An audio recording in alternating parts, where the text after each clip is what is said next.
اعوذ باللہ من الشیطان اللعین الرجیم بسم اللہ الرحمن الرحیم الحمد للہ وکفا وسلام علی عبادہ الذین اصطفیٰ. درود بھیجیے محمد والے.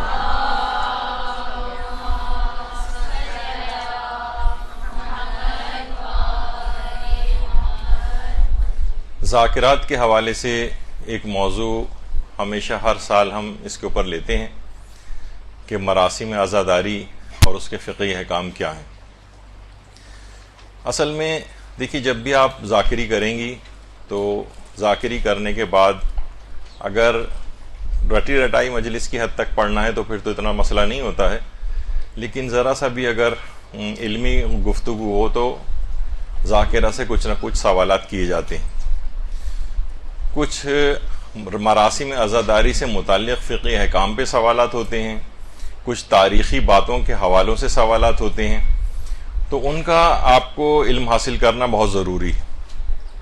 اب اگر صرف یہی پڑھایا جائے، صرف ٹیکنیکل چیزیں ہم پڑھائیں صرف ذاکری میں کہ اس طرح سے بیٹھیں اور اس طرح سے یوں کریں اور تمہید ایسے باندھیں، وہ سب بھی بہت ضروری، لیکن یہ بھی ایک پہلو اس کے اندر ہے کہ ذاکرہ کو ان چیزوں کے اندر بھی کسی نہ کسی حد تک اپنے آپ کو ماہر بنانا ہوتا ہے. تو میں ابھی موضوع پہ اپنے آ رہا ہوں، لیکن آپ کو ایک اندازہ ہو جائے کہ پچھلے کئی سالوں سے یہ ذاکری ٹریننگ کلاسز چل رہی ہیں، اور اس میں ہم نے اس انداز سے کون کون سے موضوعات کو، ویسے تو 100 سے زیادہ موضوعات کے اوپر یہاں پر لیکچرز ہو چکے ہیں ذاکری کی ٹریننگ کلاسز سے متعلق. لیکن جو مراسم ہیں، مثلاً عام طور پر سوال کیا جاتا ہے، اگر کوئی بعد میں آپ سے پوچھ لے کہ مثلا یہ جو کلاوے لوگ پہنتے ہیں، زنجیر ہتھ کڑی پہنی جاتی ہے، بیڑی پہنتے ہیں بہت سے عزادار، کیا یہ جائز ہے یا جائز نہیں ہے؟ اب آپ کو اس کا صحیح علم ہونا چاہیے، اس پہ ایک لیکچر ہو چکا ہے. یا مثلا زیارات کے خلاف ایک پروپیگنڈا جو ہے ایک مہم چلتی ہے یہاں پر کہ یہ زیارات تو ان اوتھینٹک ہیں، زیارت عاشورہ جو ہے اس کی سند صحیح نہیں ہے، اس کے اندر جو لعن آئی ہے وہ صحیح نہیں ہے، وغیرہ وغیرہ. اکثر لوگ جب آپ آگے بڑھیں گی نا تو اس قسم کے سوالات آپ کے پاس آئیں گے. تو اس موضوع پر پورے لیکچر یہاں پر ہو چکے ہیں. اسی طرح سے بہت سی مراسم کے متعلق یہ ہوتا ہے کہ ان میں کہیں توہین مذہب تو نہیں ہے، تو رسومات عزاداری میں توہین مذہب کب ہوتی ہے کب نہیں ہوتی، اس پہ پورا ایک لیکچر یہاں پر ہو چکا ہے اور بہت تفصیلی اس موضوع پر ہوا ہے. رسومات عزاداری کے سلسلے میں معاشروں کے اور تہذیبوں کے جو ٹکراؤ ہوتے ہیں، ایران کا کچھ اور طریقہ ہے عزاداری کا، پاکستان کا کچھ اور ہے، انڈیا میں بعض علاقوں کا کچھ اور ہے، عرب ممالک کا کچھ اور ہے. ان میں اصل میں ٹکراؤ بعض اوقات ہوتا ہے، تو پھر کیا ہم کہیں گے کہ یہ توہین عزاداری ہے؟ تو کچھ مراسم کے متعلق اس پہ پورا ڈسکشن یہاں پر ہوا ہے. مردوں کے لحاظ سے ہوتا ہے کہ جناب قمیص اتار کر ماتم کرنا ان کا جائز ہے یا جائز نہیں. کچھ موضوعات ایسے ہیں جو معاشرے کو جن کی ضرورت تھی لیکن وہ بھی خطاب یہاں پر ہوئے ہیں. تو اسی طرح سے زنجیر و قمع زنی کے سلسلے میں مجتہدین اور مراجع کے کیا اختلافات ہیں اور اس اختلافات کے بعد ہماری کیا ذمہ داری ہے، اس موضوع پر تو تقریباً 5 گھنٹے کا لیکچر یہاں پر ہو چکا ہے. یعنی صرف اس وجہ سے یہ سب چیزیں بتائی گئی ہیں تاکہ آپ کا دماغ کھل جائے، آپ کو اختلاف آراء کو برداشت کرنے کی ایک صلاحیت پیدا ہو جائے. ہمارا یہ ہوتا ہے کہ جو جس کا عقیدہ اور نظریہ بنا ہوتا ہے، اس کے علاوہ وہ ہر دوسری بات کو جو اس کے خلاف ہوتی ہے اس کو رد کر دیتا ہے، اس کا مذاق اڑایا جاتا ہے. تو بہرحال آپ کے سامنے تمام چیزیں رہیں کہ ذمہ داری کیا ہے. اسی طریقے سے مثلا ایک بڑا سینسیٹیو موضوع تھا کہ بچے کے سر پہ خامہ جو ہے وہ لگانے کا کیا ایک مسئلہ ہے، اس میں مراجع کیا کہتے ہیں، کیا لوگوں کے پاس کیا دلائل ہیں، کرنے والوں کے پاس جو روک رہے ہیں ان کے پاس کیا ہیں. تو یہ آپ کا دماغ کو کھولنے کے لحاظ سے، یہ بھی ہم صرف مراسم کے اعتبار سے ڈسکس کر رہے ہیں. بعض اوقات تاریخی باتیں آ جاتی ہیں، کچھ ایسے منحرف افکار آ جاتے ہیں. اس پہ بھی موضوع پہ ہوا ہے کہ لوگوں نے اس کی تبلیغ شروع کر دی تھی کہ کیسے ممکن ہے کہ امام حسین کو کوئی شخص ذبح کر دے. تو یہ اصل میں امام حسین کی شبیہ ذبح ہوئی ہے، اصل امام حسین ذبح نہیں ہوئے.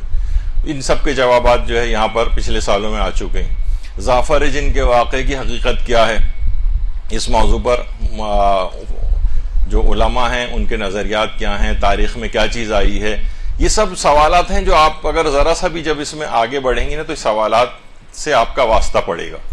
تو آپ پہلے سے ان کی معلومات لے لیں. ٹھیک ہے، یہ کیونکہ ہو چکے ہیں موضوعات، اب ہم دوبارہ یہاں ڈسکس نہیں کریں گے، لیکن یہ کہ آپ انٹرنیٹ پہ جا کر یہ سب چیزیں سن سکتی ہیں.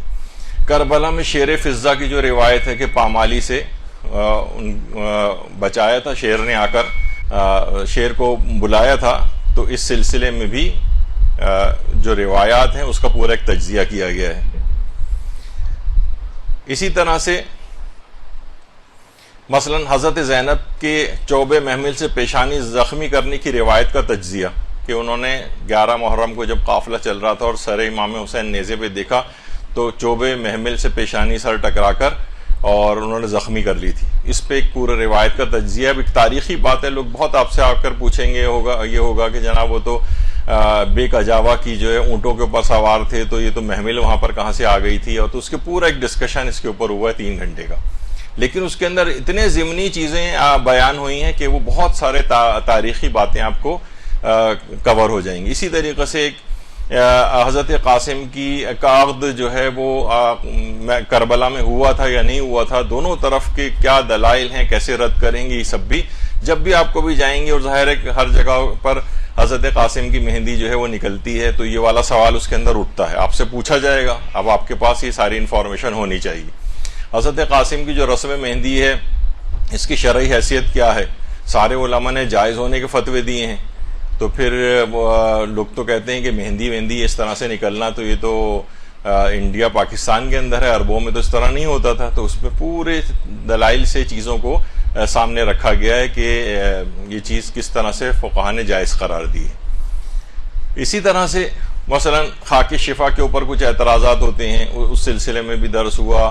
حرم معصومین پہ اتنا سونا لگا ہوا ہے، کیا غریبوں میں تقسیم نہیں کر دینا چاہیے؟ جیسے آج کل کچھ دنوں پہلے ہی جو ہے وہ آپ نے سنا کہ جناب لوگ زیارات اربعین پہ نہ جائیں بلکہ وہ پیسہ سارا سیلاب زدگان پہ خرچ کریں، تو مراجع کے بہت استفتاءات بھی اس سلسلے میں آئے، اور وہ بھی ہم نے تمام مراجع کے جو نظریات ہیں وہ اس کی پوسٹ بنا کر بھی لگائیں۔ تو یہ سب اعتراضات اس طرح سے ہوتے ہیں۔ اربعین کے اوپر بہت سارے اعتراضات کے جوابات دیے گئے ہیں۔ واقعہ کربلا سے متعلق بہت سے اعتراضات ہیں یہاں پہ، اور علماء نے بھی اس کے اوپر اس موضوعات کے اوپر جو لیے ہیں۔ عتبات عالیات کی زیارت پہ جو اعتراضات ہیں ان کے کیا کیا جوابات ہیں۔ اسی طریقے سے علم، تابوت، عماری، تعزیے، شبیہوں کے احترام سے متعلق لوگوں کے اعتراضات ہیں۔ یہ سارے دیکھیے یہ سب چیزیں آپ کو کرنی پڑیں گی۔ مراسم عزاداری میں موجود حکمتیں اور مصلحتیں کیا ہیں؟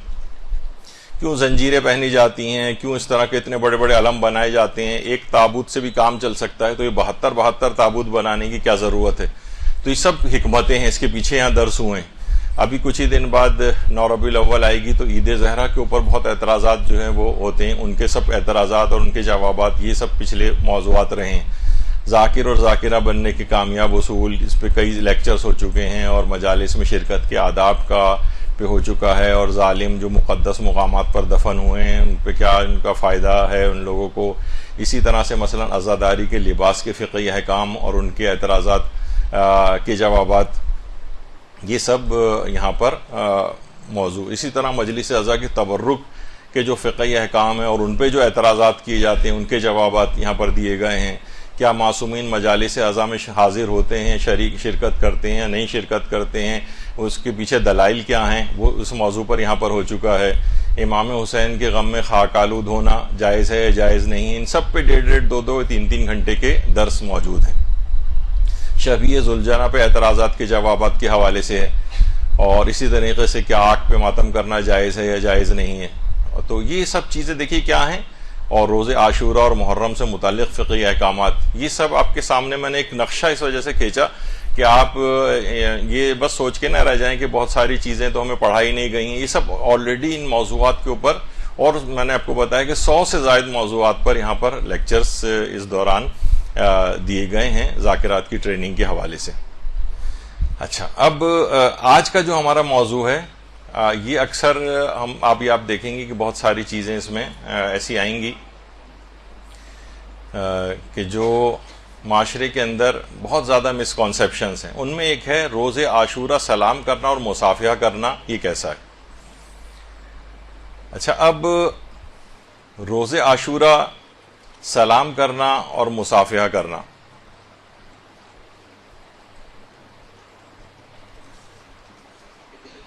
یہ کیسا ہے؟ اب یہ ایک بڑا ویسا موضوع ہے اور اس میں ابھی مسکانسیپشنس آپ کو جو ہے وہ پتہ چلیں گے. اچھا یہ چیز آتی ہے شب عاشور اور روز عاشور سلام کرنا کیسا ہے, مصافحہ کرنا کیسا ہے, ملازمت و کاروبار کرنا کیسا ہے, یہ بھی شب عاشور کے لیے بھی یہ چیز آئی. تو دیکھیے سب سے پہلی بات تو یہ کہ سلام جو ہے اصل میں ایک دعا ہے اور یہ ہمیشہ ہی کرنا بہت بہترین ہے. اور روایات میں یہاں تک آیا ہے, اور اس کے علاوہ توضیح المسائل کے اندر بھی آیت اللہ سیستانی نے بھی یہ بات لکھی ہے کہ حتیٰ کہ اگر دو اشخاص ہیں وہ آپس میں ایک دوسرے کو سلام کریں, یعنی وہ بھی سلام کر رہا ہے یہ بھی, تو دونوں پر احتیاط واجب کی بنا پر ایک دوسرے کو سلام کا جواب دینا ضروری ہے. یعنی بعض اوقات ہوتا نا ایک ساتھ بھی سلام کرے. اچھا اگر کوئی سلام علیکم کہے تو جواب میں اگر وہ صرف کوئی شخص سلام کہے, مثلا وہ کہے سلام اور آپ نے بھی کہا سلام, تو یہ بھی ٹھیک ہے. لوگ کہتے ہیں نہیں آپ کو وعلیکم السلام کہنا چاہیے, نہیں یہ ضروری نہیں, سلام کے جواب میں فقط سلام بھی ٹھیک ہے. اسی طرح سے اگر کوئی ناسمجھ بچہ اگر سلام کرے تو اس کے سلام کا جواب دینا تو واجب نہیں ہے, لیکن اگر ممیز اچھائی برائی کو سمجھنے والا نابالغ اگر سلام کرے تو اس کے سلام کا جواب دینا واجب ہوتا ہے.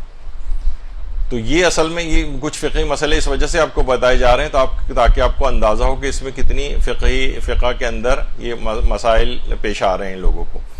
کہ اگر کوئی لکھ کر سلام کرے, جیسے خط میں یا واٹس ایپ پر یا ای میل پر اگر آپ کو کوئی سلام کرے تو کیا اس کے سلام کا جواب دینا واجب ہے؟ آقا سیستانی کے نزدیک واجب نہیں, لیکن آیت اللہ وحید خراسانی ہے, رہبر معظم ہے, ان کے نزدیک احتیاط واجب کی بنا پر اس کا بھی جواب دینا ضروری ہے. یعنی کسی نے واٹس ایپ پر آپ کو سلام کیا, احتیاط واجب ہے کہ جواب دیں. اور اسی طریقے سے خط میں یا لکھ کر, یعنی اس حد تک اس چیز کی تاکید آئی ہے. البتہ اگر آنے والا سلام کرے لیکن یہ علم نہ ہو کہ اس نے مجھے سلام کیا ہے کسی اور کو سلام کیا, تو اس صورت میں سلام کا جواب دینا پھر واجب نہیں ہوتا. اچھا اب ایک چیز آتی ہے, کیا روز عاشورہ سلام کرنا مکروہ ہے؟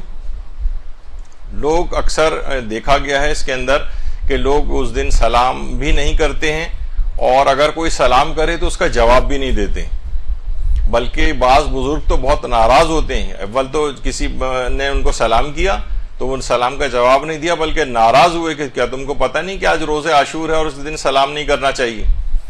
تو کیا روز عاشورہ سلام کرنا مکروہ ہے؟ تو جواب ہے کہ جی نہیں. کوئی ایک فقیہ بھی ایسا نہیں ہے موجودہ زمانے میں کہ جو یہ بات کہتا ہو کہ روز عاشورہ سلام کرنا مکروہ ہے. ویسے ہی مستحب رہے گا سلام کرنا, بلکہ کہا جاتا ہے کہ وہ کون سا ایسا مستحب ہے جس کا ثواب واجب سے بھی زیادہ بڑھ جاتا ہے. یعنی سلام کرنا مستحب ہے لیکن جواب دینا واجب ہے.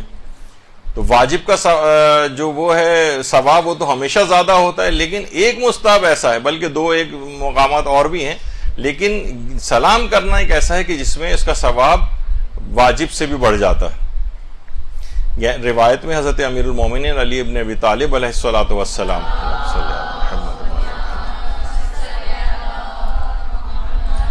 کہ سلام میں 70 نیکیاں ہیں, سلام میں پہل کرنے والے کو 69 نیکیاں ملتی ہیں, جواب دینے والے کو 1 نیکی ملتی ہے, جبکہ جواب دینا واجب ہے.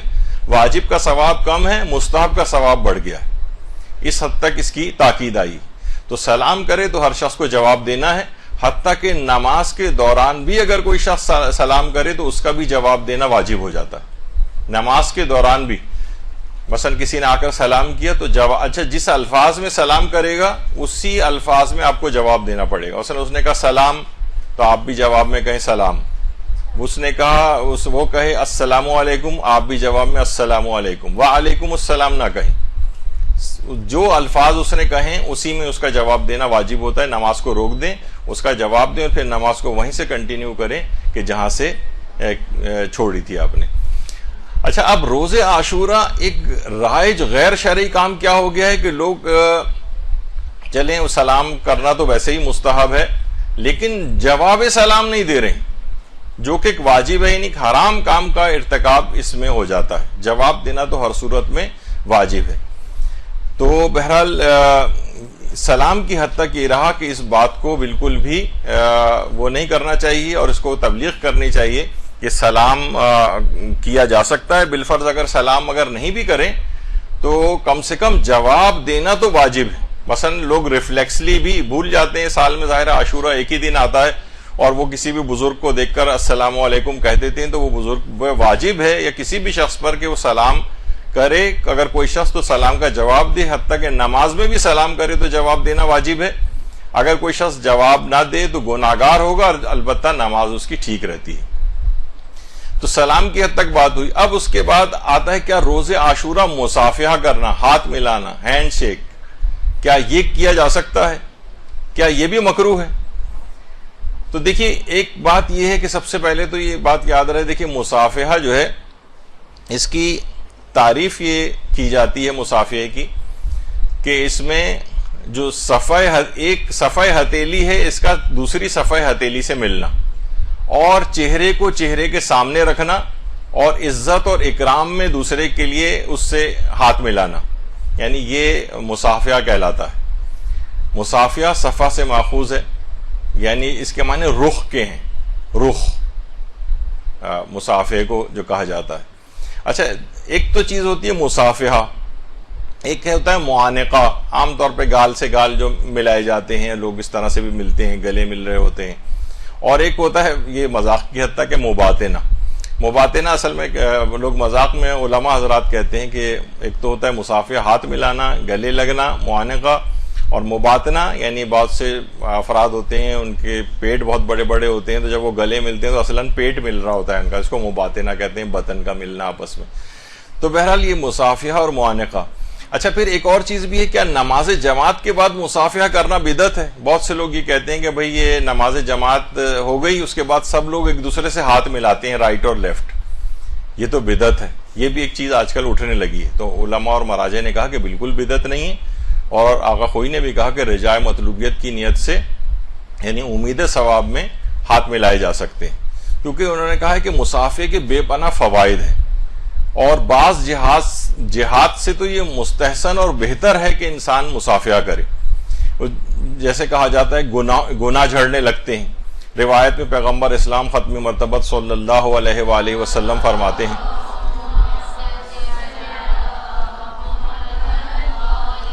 کہ جس کسی نے بھی علی کے محبین میں سے کسی کے ساتھ مصافحہ کیا ہوگا، خدا اس کے تمام گناہ کو معاف کر دے گا اور اسے بغیر حساب کے جنت میں داخل فرمائے گا. اور اسی طرح سے ہے کہ پانچویں امام یہ فرماتے ہیں جب ایک مسلمان دوسرے مسلمان سے مصافحہ کرتا ہے اور اسی انگلیوں میں اپنی انگلیاں داخل کرتا ہے تو اس کے گناہ اس طرح سے گرتے ہیں جس طرح خزاں کے موسم میں درخت کے پتے جھڑتے ہیں. مصافحہ کرنے کا اس قدر ثواب ہے. سخت ترین حالات کے اندر بھی مصافحہ ترک نہیں ہوتا تھا.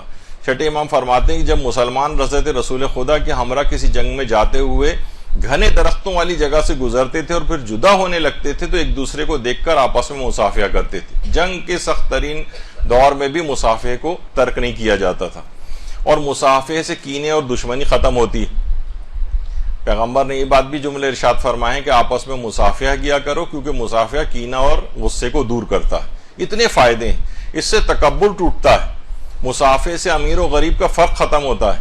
آپ نے کبھی نہیں دیکھا ہوگا عام طور پر مثلا اگر نماز جماعت میں اگر آ جائیں اور کسی شخص کا ملازم بھی اس کے ساتھ صف کے اندر بیٹھا ہے اور اس کے بعد مصافحہ کریں تو عام حالات میں لوگ اپنے ملازمین کے ساتھ مصافحہ نہیں کرتے. مثلا گھر میں کبھی ماسی آتی ہے، آپ کہاں اس سے ہاتھ بڑھ کر ہاتھ ملاتی ہیں مثلا، تو ایک فرق آتا ہے یعنی ملازمین میں اور اس میں. لیکن جب وہ نماز جماعت میں آتی ہیں اور اس طرح سے مصافحہ یعنی اگر عام طور پہ لوگ ایک دوسرے سے اس طرح سے مصافحہ کریں تو امیر و غریب کا فرق اس سے مٹتا ہے.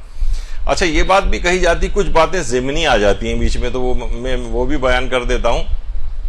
دیکھیں مصافحے کا جو انداز ہے نا یہ آپ کی شخصیت کا بھی ایک غماز ہوتا ہے. مثلا ایک ڈومیننٹ ہینڈ شیک کہا جاتا ہے، یعنی بہت سختی، اور اس کے ساتھ جو شخص ہاتھ ملاتا ہے تو جنہوں نے اس پہ موضوع پہ کام کیا وہ کہتے ہیں کہ اس کا مطلب ہے کہ وہ تحکمانہ شخصیت رکھتا ہے، یعنی دوسرے کے اوپر اپنا پورا وہ زور ڈال کر اس کو دبانا والی پرسنالٹی ہوتی ہے اس کی، جو اس کو ڈومیننٹ ہینڈ شیک کہتے ہیں. تو اکثر آپ نے دیکھا ہوگا بہت سختی کے ساتھ لوگ ہاتھ ملاتے ہیں، یعنی شخصیت کا غماز ہے، آپ کی پرسنالٹی کا اس سے پتہ چلتا ہے. ایک لمپ ہینڈ شیک ہوتا ہے، یعنی بالکل ہی مریل سا ایک ہاتھ پکڑا دیتے ہیں لوگ، اس میں کوئی گرم جوشی نہیں ہوتی، ایسا لگتا ہے جیسے کوئی مری ہوئی چھپکلی مثلا ہاتھ میں آ گئی ہے ان کے، یعنی بالکل کوئی اس میں رغبت نہیں ہوتی. بہت سے یہ بھی کہتے ہیں اس موضوع پہ کام کرنے والے کہ اس قسم کے جو افراد ہوتے ہیں ان کو کوئی خاص ذمہ داری، یہ اتنی دلچسپی نہیں رکھتے معاملات کے اندر، یعنی ان کو کوئی بڑی ذمہ داری دینے سے اجتناب کرنا چاہیے، یعنی لوگوں کی میں بتا رہا ہوں تحقیق۔ اسی طرح پولیٹیشین ہینڈ شیک ہوتا ہے ایک مصافحہ کرنے میں، کہ دونوں ہاتھوں سے ملاتے ہیں، بہت توجہ سے آپ کی بات کو سنتے ہیں، سیاستدان جس طریقے سے ایک طریقہ کار ہوتا ہے۔ کہ رشڈ ہینڈ شیک ہوتا ہے، یعنی وہ شخص اول تو یا تو مصافحہ کرنا ہی نہیں چاہتا یا فوراً ہی اپنے ہاتھ کو چھڑا لیتا ہے۔ حالانکہ پیغمبر اسلام کی سیرت یہ تھی مصافحے کے اندر کہ اس وقت تک اپنے ہاتھ کو نہیں ہٹاتے تھے جب تک کہ دوسرا اپنے ہاتھ کو نہ کھینچ لیتا تھا۔ تو پیغمبر کی باقاعدہ ایک سیرت ہوتی تھی۔ اور حضرت ابو ذر غفاری سے بھی ایک دفعہ کسی شخص نے پوچھا تھا کہ مصافحے کے سلسلے میں پیغمبر کی سیرت کیا تھی، تو حضرت ابو ذر نے یہ جملے ارشاد فرمائے تھے کہ میں نے کبھی نہیں دیکھا کہ پیغمبر اسلام سے میں کبھی ملا ہوں اور انہوں نے مجھ سے مصافحہ نہ کیا ہو، یعنی ہر بار مصافحہ کرنا، اس کی بڑی اس لحاظ سے تاکید آئی۔ اور ایک لک اوے ہینڈ شیک بھی ہوتا ہے، یعنی آدمی کہیں اور دیکھ رہا ہوتا ہے، آپ سے نہ آئی کانٹیکٹ کرتا ہے، نہ آپ کے سامنے آپ کو دیکھ رہا ہوتا ہے، بلکہ ادھر ادھر کہیں دیکھتے ہوئے آپ سے ہاتھ ملاتا ہے۔ اس کا مطلب ہے وہ آپ کو اگنور کرنا چاہتا ہے، آپ کو اہمیت نہیں دینا چاہتا ہے، اس طرح کی بھی چیز ہوتی ہے۔ اور سب سے ہوتا ہے پرفیکٹ ہینڈ شیک، یعنی مستحکم اچھے طریقے سے ہاتھ ملانا، اور کم سے کم 2 سیکنڈ تک تو اس کا ہاتھ اپنے ہاتھ میں رکھنا۔ تو بہرحال اس طرح کی سب چیزیں ہیں، یہ شخصیت کا بھی غماز ہوتے ہیں۔ اور آپ نے پچھلے دنوں دیکھا ہوگا کہ کووڈ کے دور میں بھی مصافحہ کرنا بالکل لوگوں نے ترک کر دیا تھا، اور آج کل بھی یہ چیز کافی حد تک کم ہو گئی۔ بلکہ کووڈ میں تو نماز جماعت میں ایک دوسرے سے آدمی اتنے ایک دوسرے سے دور ہو گئے تھے، اور ابھی تک بعض مساجد میں ہاتھ ملانا مکمل ہی مصافحہ کرنا ترک کر دیا ہے، چاہے وہ بیماری اب اتنی نہیں بھی رہی لیکن اس کے باوجود بھی۔ اور بہت سی جگہوں تو ایسی تھی، مثلا ابوظہبی میں نے سنا تھا کہ وہاں پر اگر کوئی شخص ملازمین میں سے کوئی اگر ہاتھ ملائے تو اس کو پہلی بار تنبیہ کی جاتی تھی، اور اگلی دفعہ سے بعض جگہوں کے اوپر تنخواہ بھی کاٹی جاتی تھی اس کی۔ تو بہرحال یہ اس طرح کی چیزیں ہیں۔ تو ایمان کے ساتھ بہرحال یہ تو ضرور ہے کہ احتیاط بھی کرنی چاہیے، ایمان کے ساتھ احتیاط بھی ضروری۔ روایات میں ملتا ہے کہ پیغمبر اکرم صلی اللہ علیہ وآلہ وسلم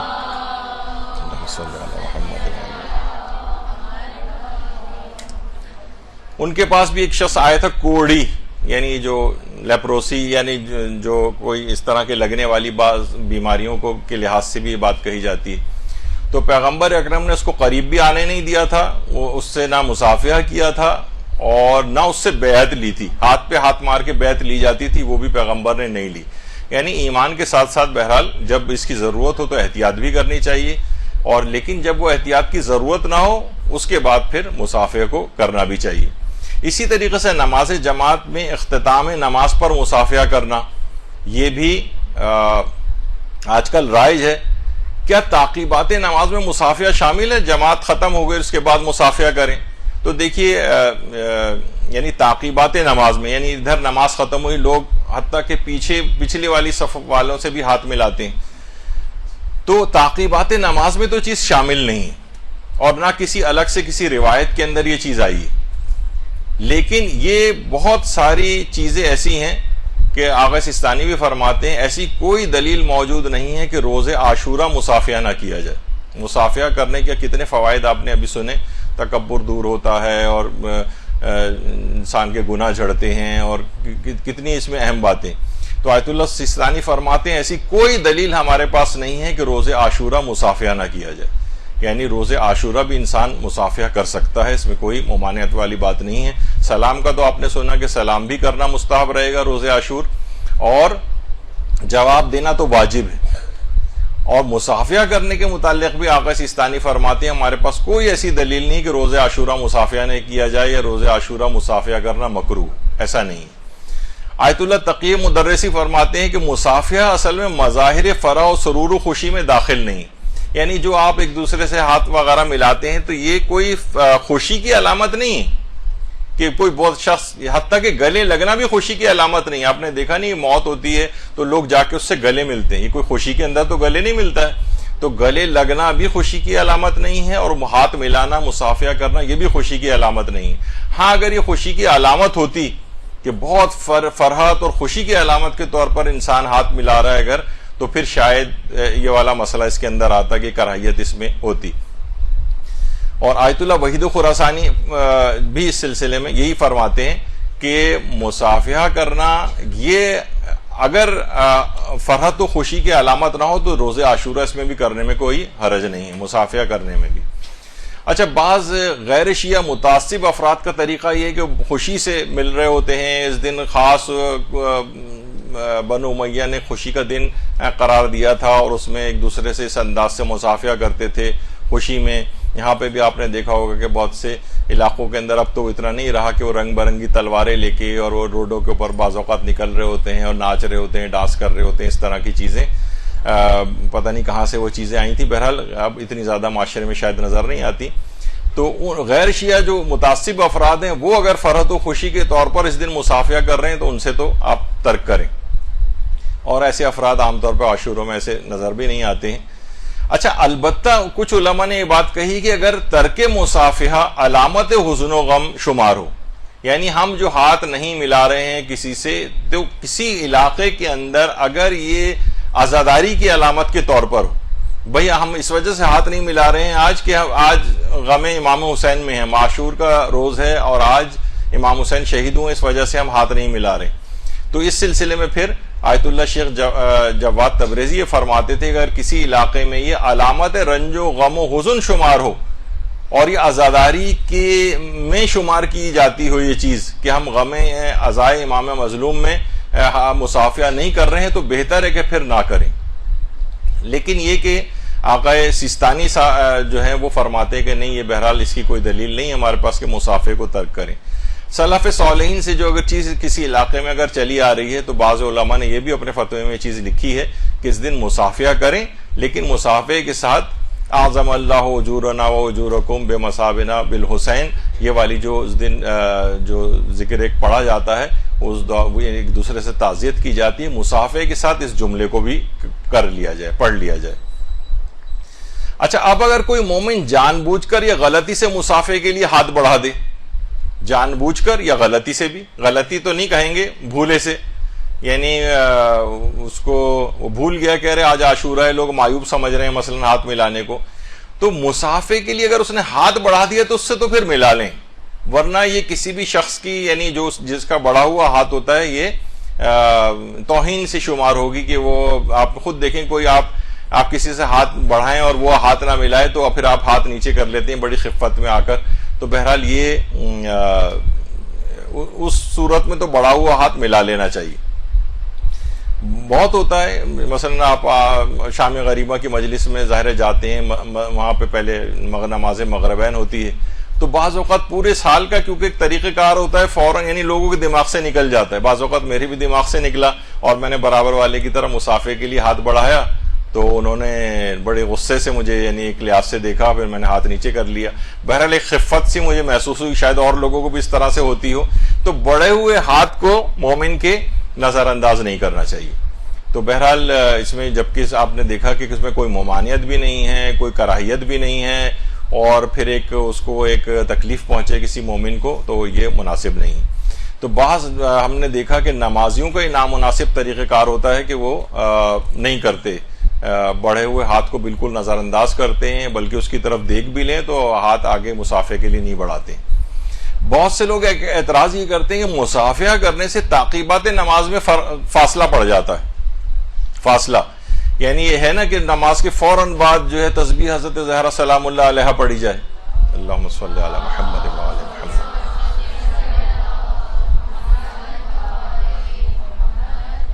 تو اب اگر مصافحے میں رائٹ لیفٹ اور یہ کہ پہلو بدلے بغیر پڑھی جائے، تو اب ہم رائٹ لیفٹ اگر مصافحہ کرنے لگتے ہیں تو تعقیبات نماز میں فرق پڑ جاتا ہے۔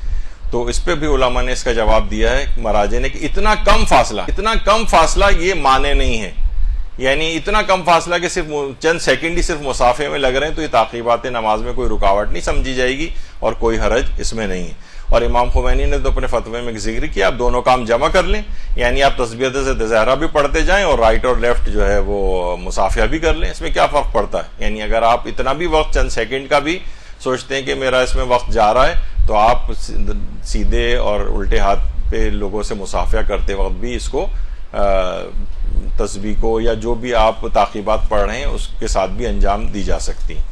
البتہ یہ ضرور ہے کہ نامحرم سے مصافحہ کرنے کی یہ حرمت آئی ہے، بلکہ روایت میں پیغمبر فرماتے ہیں جس نے نامحرم سے مصافحہ کیا قیامت کے دن اس کے ہاتھ گردن سے بندھے ہوئے ہوں گے اور اسے جہنم کی طرف جانے کا حکم دیا جائے گا۔ بعض علاقوں میں سننے میں آتا ہے کہ مثلا شادی جب ہوتی ہے تو بہنوئی کے ساتھ سالیاں جو ہیں ہاتھ ملاتی ہیں۔ بعض کمیونٹیز میں نے سنا ہے کہ یہ اس قسم کی کوئی رسم ٹائپ کی بھی ہے، یہ ایک حرام چیز ہے۔ بہنوئی اور سالی جو ہیں وہ نامحرم ہیں ایک دوسرے سے، تو وہ یہ نامحرم سے ہاتھ ملانے میں آئے گا۔ ہاں البتہ نامحرم سے مصافحہ میں اگر درمیان میں حائل یا کوئی رکاوٹ ہو، بعض اوقات پہلے ہوتا تھا کووڈ سے پہلے کہ حتیٰ کہ زیارات پہ جب خواتین بھی وہاں جاتی تھیں، آغا سیستانی سے ملاقات کا بھی سلسلہ ہوتا تھا، تو آغا سیستانی اپنی ابا کے نیچے اپنے ہاتھ کو رکھ لیتے تھے، تو ہلکے سے بس صرف جا کے ٹچ کرتی تھیں خواتین ابا کے اوپر، یعنی درمیان میں حائل اور رکاوٹ ہے۔ اس پہ احادیث آئی ہیں، معصومین کی احادیث آئی ہیں، اگر درمیان میں کوئی حائل یا رکاوٹ موجود ہے تو پھر اس میں کرنے میں کوئی حرج نہیں، اور اس میں کی احتیاط یہ بھی ہے کہ کوئی زیادہ ہاتھ کو دبایا نہ جائے یا کچھ، تاکہ کوئی منفی کوئی چیز نہ آنے پائے۔ تو یہ ہے کہ یہ ہاتھ میں گلوز وغیرہ پہنے ہوئے ہوں۔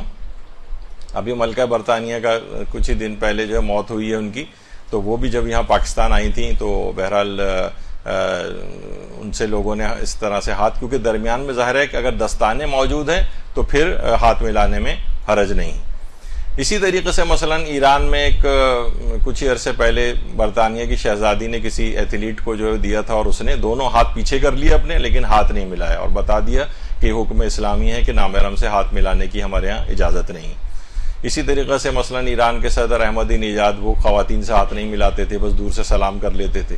ایک تصویر کو لے کے بہت پروپیگنڈا کیا گیا کہ دیکھیے خاتون سے ہاتھ ملا رہے ہیں، حالانکہ یہ ان کے بچپن کی ٹیچر تھیں ایرانی صدر کی، اور ان کو پہلے سے یہ بات ہو گئی کہ کوئی تقریب منعقد ہوئی تھی استادوں کا جو دن ہوتا ہے اس دن، تو انہوں نے اپنی اس ٹیچر کو جو ہے وہاں پہ بلایا تھا، اور پہلے سے یہ بات طے کر لی گئی تھی کہ ہاتھ میں گلوز پہن کے وہ آئیں گی، تاکہ وہ ایک ان کے دست بوسی کرنا جو ہوتا ہے تو ہاتھوں میں ان کے گلوز تھے۔ تو لوگوں نے بہت اس پہ شور مچایا تھا، اس بات کی تحقیق کیے بغیر کہ اس کے پیچھے کہ بیچ میں اگر گلوز ہوں تو اس میں کوئی حرج نہیں ہوتا ہے۔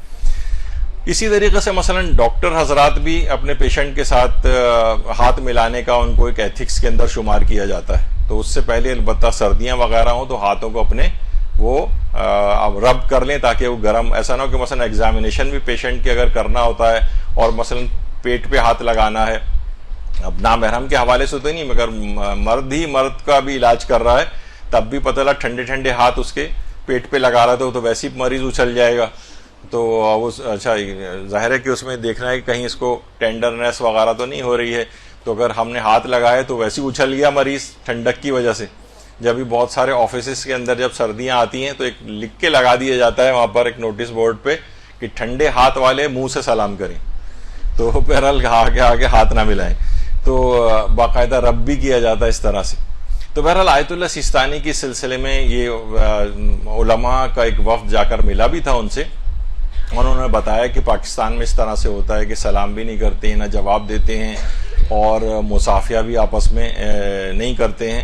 تو آیت اللہ سیستانی نے بہرحال اس کے اوپر وہی کہا کہ اس کی کوئی ضرورت نہیں ہے، اور تاکید یہ کی کہ جو چیزیں اسلام کے اندر بطور حکم اس طرح سے رائج ہیں، ان کا کوئی استثناء بھی نہیں آیا ہے، تو اس کو ترک کرنے کی کوئی ضرورت نہیں ہے۔ البتہ وہی جو آغا شیخ جواد تبریزی کے کسی علاقے میں اگر یہ معیوب سمجھا جا رہا ہے اور ایک غم و حزن کی علامت کے طور پر مصافحے کو ترک کر رہے ہیں، تو پھر اس میں کوئی حرج نہیں ہے اور مصافحے کو ترک کیا جا سکتا ہے۔